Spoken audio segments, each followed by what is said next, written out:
Hello students, आज हम start कर रहे हैं unit number 4 chemical bonding and molecular structure. सबसे पहले हम बात करें कि केमिकल बॉन्डिंग क्या होती है। अगर हमें इसके बारे में पढ़ना है तो हम पीछे यूनिट नंबर 2 पढ़ चुके हैं, स्ट्रक्चर ऑफ एटम। यानी उसके अंदर हमने डिस्कस किया है कि एटम की स्ट्रक्चर्स कैसी होती है। रदरफोर्ड ने न्यूक्लियस के बारे में बताया, वहां हमने इलेक्ट्रॉन, प्रोटॉन और न्यूट्रॉन्स के बारे में डिस्कस किया। तो सबसे पहले हम कहें यहाँ पे कि जो ये बॉन्ड है, जो केमिकल बॉन्ड है, ये किस तरह से रहता है, अरेंज रहता है। यहाँ मैं बात करूं कि सबसे पहले कहूं कि जो एटम्स है हमारे पास, वो कभी भी आइसोलेटेड फॉर्म के अंदर नहीं मिलते। यानी हम कह सकते हैं atom can never present in, या कह सकते हैं एग्जिस्ट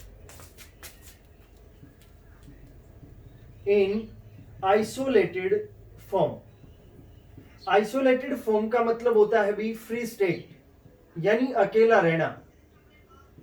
कभी नहीं रहते एटम्स फ्री स्टेट के अंदर। जैसे मैं एग्जांपल की बात करूं, ये हाइड्रोजन एटम है, ये ऑक्सीजन एटम है हमारे पास, ये नाइट्रोजन है। ये कभी भी इस फॉर्म के अंदर हमें नहीं मिलते। तो हम कह सकते हैं, देखिए इसको, but actually present in molecular form. कौन सी फॉर्म में प्रेजेंट होते हैं ये हमारे पास? मॉलिक्यूलर फॉर्म या फिर ग्रुप के अंदर अरेंज होते हैं। जैसे हम बात करें ग्रुप के अंदर कैसे अरेंज हुआ, ये हाइड्रोजन और इसी के साथ दूसरा हाइड्रोजन एटम ले लिया, तो ये क्या बन गया? एक मॉलिक्यूल बन गया। सेम इसी तरह बात करें, ऑक्सीजन है हमारे पास, तो ये मॉलिक्यूल्स की फॉर्म में अरेंज होते हैं। ऐसा क्यों है भी? अब मैं नेक्स्ट बात करूं कि नोबल गैसेस जो है हमारे पास, जो नोबल गैसेस है are always present in isolated form.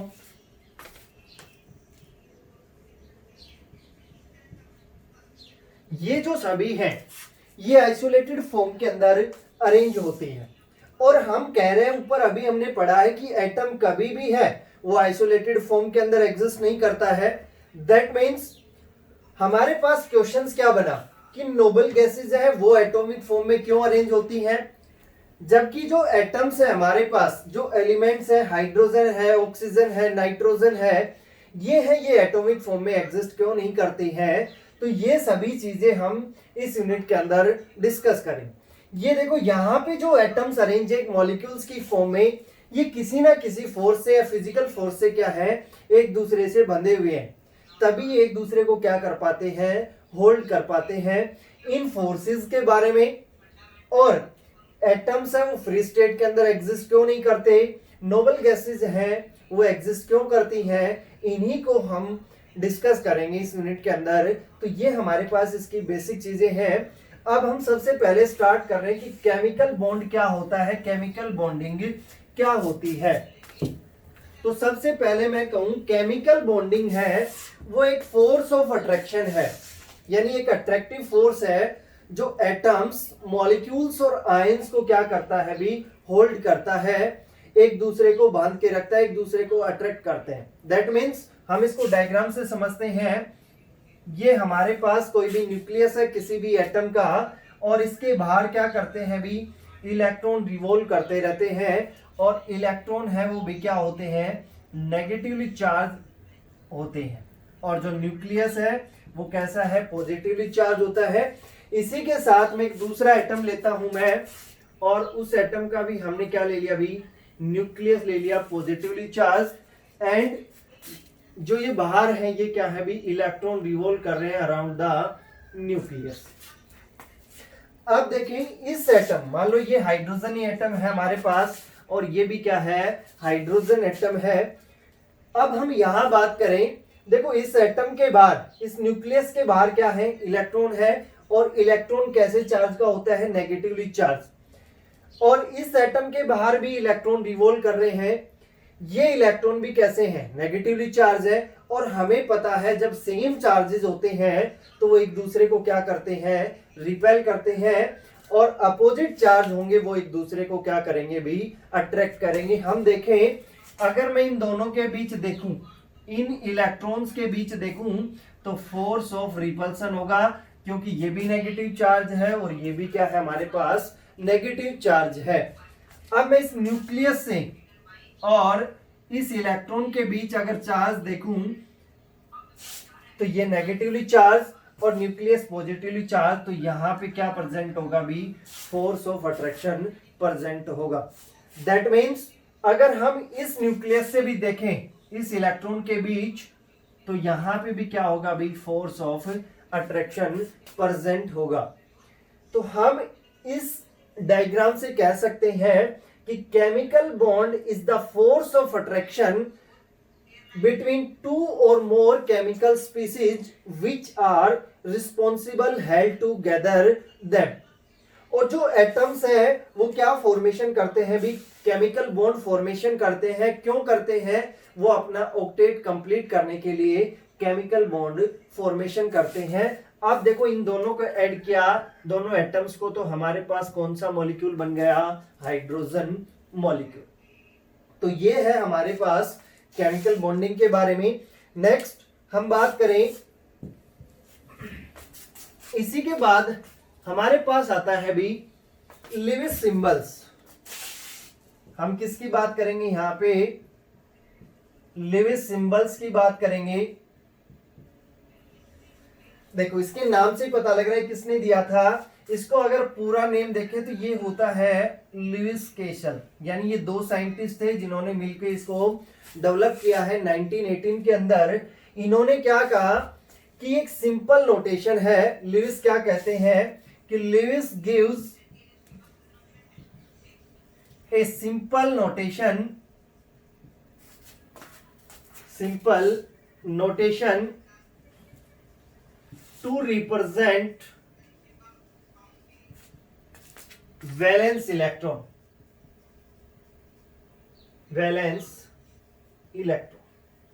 किसको रिप्रेजेंट करता है, valence electron in an atom, कि जो भी एटम है हमारे पास उसके अंदर कितने वैलेंस इलेक्ट्रॉन है वो क्या कहलाएंगे, उसके लिविस उसको रिप्रेजेंट कर रहा है। अब हम बात करें जो वैलेंस इलेक्ट्रॉन्स है हमारे पास, valence electron are represented by या presented by, represented by dot से रिप्रेजेंट कर सकते हैं या फिर क्रॉस मार्क। किससे रिप्रेजेंट करेंगे इसको, क्रॉस मार्क्स। अब हम समझें कि सबसे पहले हमारे पास बात आती है कि वैलेंस इलेक्ट्रॉन क्या होते हैं।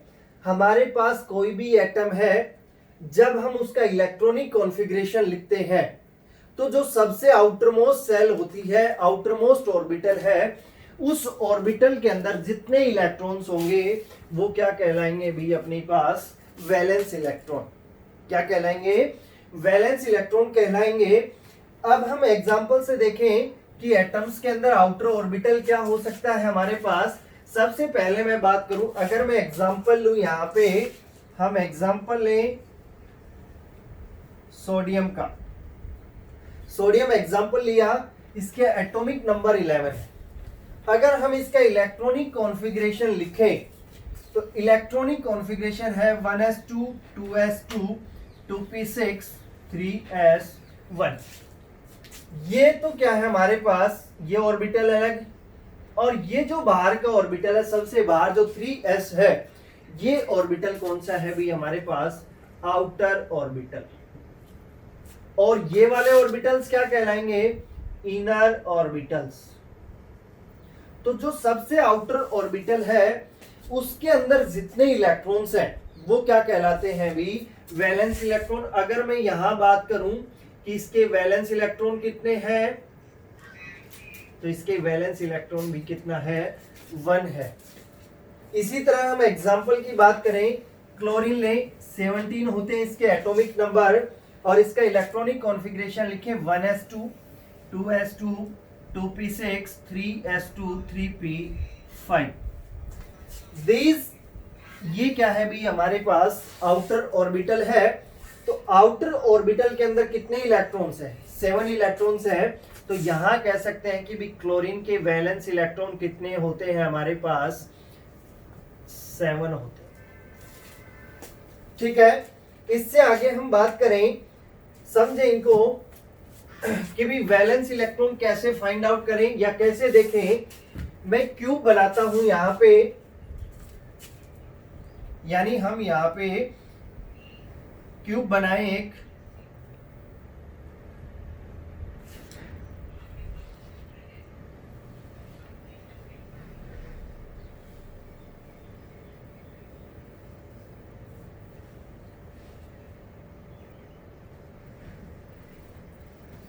ये हमने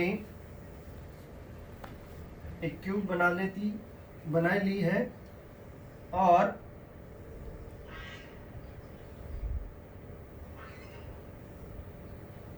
बात एग्जाम्पल ले लेते हैं हम, यहाँ पे सोडियम ही ले लेते हैं जो अभी पड़ा है।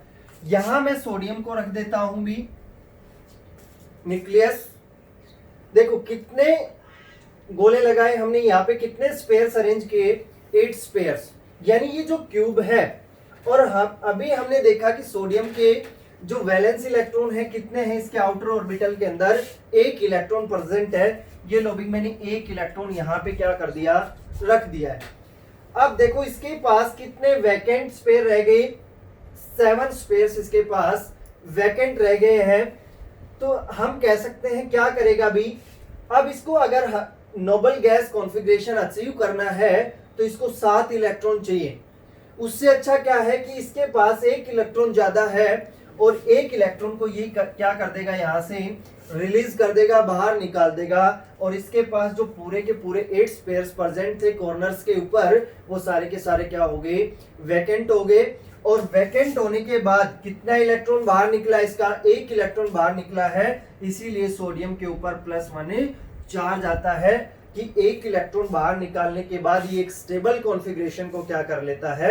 अचीव कर लेता है। तो हम कह सकते हैं यहाँ पे क्या कर लिया इसने? एक्वायर किया इसने नोबल गैस कॉन्फ़िगरेशन।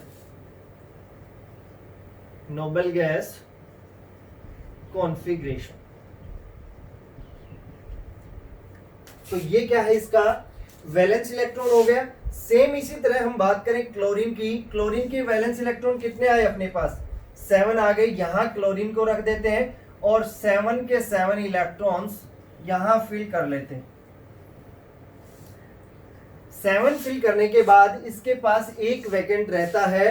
तो ये क्या करेगा? 7 इलेक्ट्रॉन्स को बाहर निकालने की बजाय 1 इलेक्ट्रॉन को एक्सेप्ट करने की टेंडेंसी रखता है। और जैसे इसको 1 इलेक्ट्रॉन मिलेगा, ये अचीव कर लेगा किसको? नोबल गैस कॉन्फ़िगरेशन को। और इसीलिए क्लोरीन के ऊपर -1 चार्ज आता है कि इसने 1 इलेक्ट्रॉन क्या किया है? एक्सेप्ट किया है।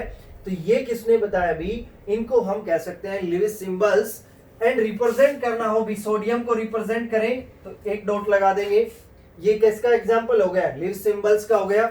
मैग्नीशियम के कितने वैलेंस इलेक्ट्रॉन होते हैं? 2 होते हैं। ये रिप्रेजेंटेशन हो गया। नाइट्रोजन है, नाइट्रोजन के 5 वैलेंस इलेक्ट्रॉन होते हैं, ये रिप्रेजेंट कर दिया। या इसको अगर हम 8 इलेक्ट्रॉन्स करें पूरे, तो इसके ऊपर हमें -3, यानी इसने 3 इलेक्ट्रॉन्स क्या किए? एक्सेप्ट किए। और इसका क्या हो गया? ऑक्टेट कंप्लीट हो गया। तो ये था भी हमारे पास जनरल इंट्रोडक्शन, या हम कह सकते हैं लिविस सिंबल्स के बारे में हमने पढ़ा है। इससे आगे हम बॉन्डिंग के बारे में डिस्कस करेंगे, वो नेक्स्ट क्लास के अंदर बात करें।